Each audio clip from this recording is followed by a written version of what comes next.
ముంగటి రోజులల్లా మన తెలంగాణకు తాగునీళ్ళ కష్టం ఉండదు, సాగునీళ్లకు కష్టం ఉండదు. అన్నపూర్ణ అనే పేరు మనకే అచ్చేటట్టు చేయబోతున్నాడు మన సీఎం సారు.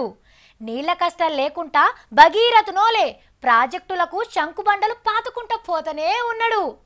శంకుబండలు వాతిందంటేనే ఎట్లయినా సరే, కావాలంటే కుర్చేసుకొని కూర్చొనైనా సరే వాటిని కట్టించుడైతే ఖాయం. ఇంట్లో డౌట్ ఏం లేదు.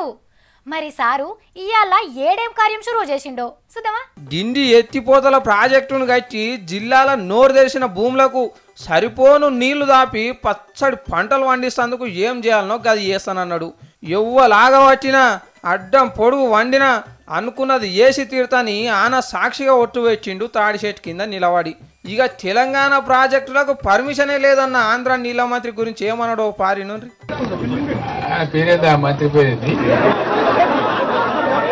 అంటే వాడు ఆడదమ్మ వాడు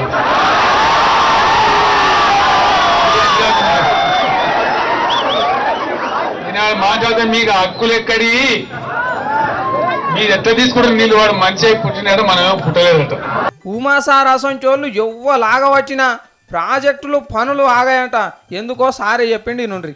దేవుడు మన ఎందున్నాడు, సత్యం మన మీద ఉన్నది. మనం ఇలా పునాది కట్టడం మొదలు పెట్టగానే మీదికెళ్ళి వాన మంచిగా అక్షంతలు పడినట్టు పడతాను. ఇక ఆనకంటే ఎక్కువ సార్ మాటలతోనే దర్శన పబ్లిక్ నెత్తులు దూడ్చుకుంటా ఎవ్వరి ఇంటికి వాళ్ళు పోయినరు.